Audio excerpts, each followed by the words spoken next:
Bonjour à toutes, bonjour à tous et bienvenue dans cette nouvelle vidéo. Aujourd'hui, je voudrais vous parler du droit à l'erreur. J'ai pas choisi ce sujet de cette vidéo n'importe comment, je dirais qu'il s'est plutôt imposé à moi ou qu'il devrait quelque part s'imposer à vous. Pourquoi j'ai décidé de vous faire cette vidéo? Parce que beaucoup d'entre vous, les mêmes choses reviennent. Il m'a fait ci, elle m'a fait ça, mais comment je peux gérer parce qu'il m'a fait ci et comment je dois réagir parce qu'il m'a fait ça? Jamais je pourrais lui pardonner ceci, jamais je pourrais lui pardonner cela. La première question qui me vient, c'est pourquoi? Pourquoi vous n'avez pas le droit à l'erreur? Pourquoi l'autre n'aurait pas le droit à l'erreur? Et pourquoi vous n'auriez pas le droit de pardonner, ou du moins pourquoi vous ne pourriez pas pardonner si vous en avez envie? Alors je me suis un petit peu amusée, si on peut se permettre de prendre ce terme-là. Dans la vidéo d'Halloween, j'ai daté cette vidéo du 30. La lune, tout le monde le sait, était le 31. On nous l'a suffisamment assez rabâché. J'ai fait des petites erreurs avec mes amis à droite, à gauche, durant ces 15 derniers jours, on va dire, et à chaque fois, je me suis pas amusée, parce que j'aime pas trop ce terme, parce qu'on ne prend pas un malin plaisir à contredire volontairement les gens, mais je voulais, quelque part, pousser les gens, essayer de les faire réagir, et les gens étaient-ils, face à moi, capables de me dire que je faisais des erreurs? Parce qu'en matière d'erreurs, on n'est pas tous égaux. Alors, la lune, visiblement, non. Personne ne me l'a dit. Enfin, j'ai bien un ami qui m'a dit « Hey, coucou, aujourd'hui c'est la lune ». Je lui ai répondu « Non, non, la lune c'était hier ». Bon, il n'a pas réagi, il n'a rien dit, peut-être pas vouloir m'offenser, je ne sais pas. Personne d'autre. J'ai des astrologues dans mes contacts, j'ai des spirituels, j'ai des voyants, des médiums. Aucune de ces personnes ne m'a remis en question, m'a dit hey, là tu déconnes, la lune c'est pas le 30, c'est le 31. Personne. Pourtant lorsqu'il s'agit de flammes jumelles, alors là, si vous n'êtes pas d'accord avec moi, ça fuse. On y va et j'en prends pour mon grade. Des réflexions parfois posées autant que des insultes. Là, ça vous fait travailler, ça vous fait monter au créneau. Et là, le droit à l'erreur, on oublie, il n'est pas justifiable, il est injustifié, impardonnable, et j'en passe. Le droit à l'erreur, ce terme n'existe même pas. Enfin, il existe administrativement parlant, il s'applique en matière fiscale et administrative, on parle de droit à l'erreur. Dans le langage courant, dans le langage humain, si l'on peut dire, le droit à l'erreur ne s'applique pas. On pardonne aux gens, mais le droit à l'erreur ne s'applique pas. Ce n'est pas une règle absolue. Et si on en faisait une règle? Et si dans notre tête à nous, dans notre chacun, dans notre vécu à nous, on se disait, bah si, les gens, ils ont le droit de faire des erreurs. Petit, on nous apprend, enfin moi, mes parents m'ont appris que j'avais le droit de faire des erreurs. On apprend de nos erreurs, que nos erreurs forment nos expériences et que nous apprenons des expériences bonnes ou mauvaises, quelles qu'elles soient. Le droit à l'erreur, c'est pas un acquis, autant que on ne doit pas forcément préjuger de ce qu'il est, en fait, quelque part. Faire des erreurs, c'est donné à tout le monde et c'est pas accepté par tout le monde. C'est accepté par tout le monde, mais c'est pas toléré par la moitié. Les gens comprennent pas, tolèrent pas et tout le monde s'embrouille. Il y a des choses qui me paraissent simples dans le droit à l'erreur. Tout le monde, pour moi, a le droit de faire une erreur.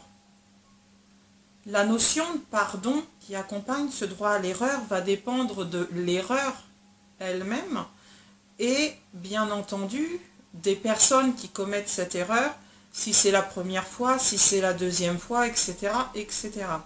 Plein de choses rentrent en compte dans cette notion de droit à l'erreur. Il y a des erreurs pardonnables et des erreurs impardonnables.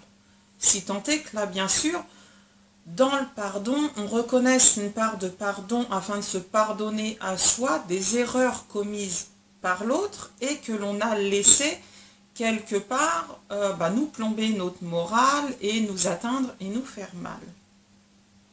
D'une personne qui a fait une erreur, je vais attendre diverses choses. Le respect et la reconnaissance quelque part de cette erreur. Quelqu'un qui fait une erreur doit être capable de me dire, bon là j'ai déconné, je m'excuse. Mais si vous attendez des excuses, vous ne les aurez pas.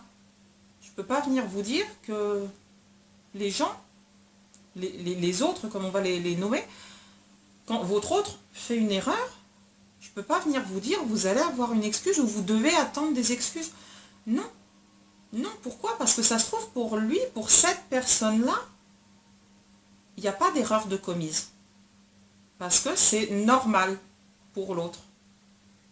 Avant de définir le droit à l'erreur et ce qui est acceptable, ce qui est reconnaissable comme une erreur, il faut d'abord savoir ce que nous considérons comme une erreur et est-ce que l'autre en face de nous considère que c'est une erreur, considère qu'il y a là motif à s'excuser, là motif à expliquer notre situation et pourquoi nous avons réagi de telle ou telle façon. Mais ça se trouve pour l'autre en face, il n'y a pas d'erreur, il n'y a pas d'explication à avoir ou à donner en l'occurrence. Pour l'autre, ça se trouve, c'est vous qui vous mettez martel en tête parce que l'erreur que vous lui reprochez, pour lui, c'est normal. L'erreur se justifie toujours en fonction de nous, de notre parcours et de notre vécu.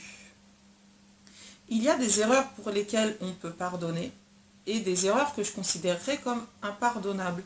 Pourtant, j'ai pardonné moi à des erreurs qui semblaient, elles, impardonnables.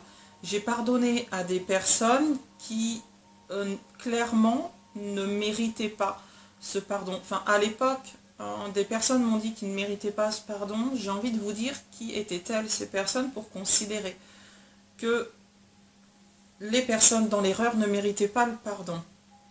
On n'est pas égaux face à l'erreur, on n'est pas égaux face au pardon. Par contre, une question doit se poser, c'est est-ce qu'on est égaux face à la justification de ces erreurs, de ce pardon et surtout de cette attente. Visiblement, vous êtes pour la plupart, je ne vais pas dire toutes et tous, mais pour la plupart dans l'attente de quelque chose de votre autre.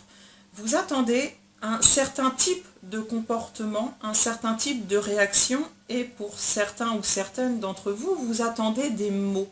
Vous attendez des mots précis. Mais la personne de qui vous attendez ces justifications, ces mots, elle n'est pas au courant de tout ça. Elle n'en sait rien et on reprend cette idée du pourquoi elle viendrait si pour elle c'est normal. Pourquoi une personne s'excuserait d'une erreur ou de ses erreurs ou des propos tenus malencontreux alors que cette personne-là ne sait même pas que ça vous a blessé, qu'elle l'imagine probablement même pas, ou alors tout simplement qu'elle s'en fout. Il y a des gens comme ça, ils s'en foutent, ils vous blessent et ils s'en foutent. C'est malheureux, mais c'est comme ça. C'est à vous de faire la part des choses et de dire ok, il s'est planté, elle s'est plantée, elle a réagi comme ça, il a réagi comme ça, ils n'auraient pas dû, de mon point de vue, ils n'auraient pas dû. Et c'est à vous de ne pas vous morfondre là-dedans et de ne pas attendre après une pseudo-explication qui n'arrivera probablement jamais. C'est à vous de définir vos limites. C'est à vous de définir les limites qui sont pour vous respectables dans le droit à l'erreur et dans la notion du « il s'est servi de moi » parce que je l'ai entendu assez souvent.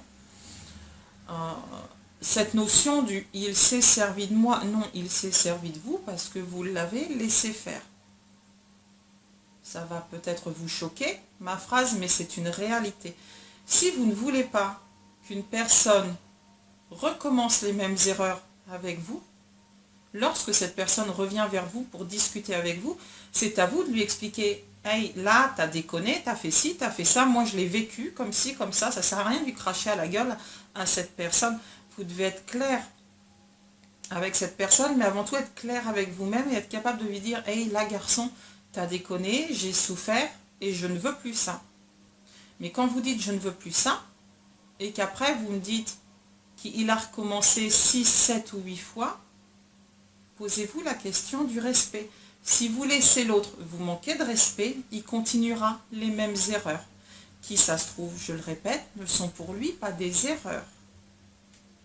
C'est à vous d'être capable d'expliquer aux gens lorsqu'ils reviennent vers vous, lorsqu'ils viennent vous voir parce qu'ils ont compris à un moment donné qu'ils avaient déconné, ils l'ont compris de par le changement de votre comportement, de par vos propos, de par vos agissements, plein de choses.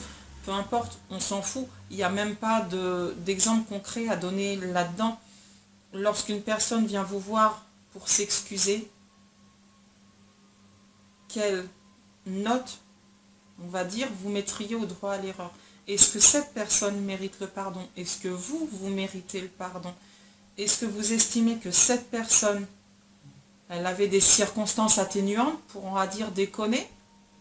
Ou bah là, vous en avez, excusez-moi du terme, mais plus rien à foutre? Parce que c'est pas la première fois que la personne déconne, vous l'avez déjà prévenu, on en est à la 6, 7, 8e fois, et ça fait 5 ans que vous le prévenez. Là, on n'est plus dans le droit à l'erreur, on est dans le recommencement d'échecs que vous acceptez et que vous tolérez. Vous devez définir pour vous ce qu'est cette notion du droit à l'erreur, parce qu'elle dépend pour vous de ce qui est acceptable et de ce qui ne l'est pas, de ce qui est respectable pour vous et de ce qui ne l'est pas. Quand je vous entends dire « ça fait 5 fois que je lui pardonne la même erreur », posez-vous la question de savoir si c'est vraiment une erreur. Posez-vous la question de savoir si 5 fois c'est respectable pour vous ou si ça vous manque de respect. Et quel choix vous devez faire, quelle décision vous devez prendre, si c'est ok pour vous ou si ça vous manque de respect. On prend parfois des décisions difficiles dans la vie, mais nous devons, et vous devez en particulier, être respectable envers vous-même, vous accorder l'amour que vous méritez, vous respecter et vous accorder le respect que vous méritez. Si vous ne vous respectez pas, les autres ne vous respecteront pas. C'est clair. Après, dans la notion, dans les on-dit, on s'en fout. L'autre m'a dit que, et un tel m'a dit que, et un tel. Je ne considère même pas comme ça comme des erreurs, je considère ça comme du ragot de quartier. Et si une personne agit d'une certaine façon avec vous, juste parce que quelqu'un lui a dit de vous une chose et que cette chose n'est pas vérifiable, là aussi posez-vous des questions. Ne remettez pas en cause le pardon, votre besoin de pardonner et le fait de pardonner des erreurs, même si ces erreurs sont lourdes, même si elles sont parfois difficiles. Ne remettez pas en cause le pardon. Ne venez pas dire plus jamais je pardonnerai. Parce que vous avez besoin de pardonner, vous avez aussi besoin de pardonner à vous-même. Pardonner, c'est d'abord se pardonner à soi-même, d'avoir laissé autrui nous faire souffrir de telle ou telle façon. Mais dans le pardon, considérez le droit à l'erreur. Une personne qui vient vous demander pardon a aussi le droit à l'erreur, de même que vous. Sur ce, je vous souhaite une belle journée, belles âmes, et je vous dis au 11/11/2020 pour le portail, un portail en 2, 2, 2 et 2. Sur ce, à ciao, bye bye, belles âmes, à la prochaine.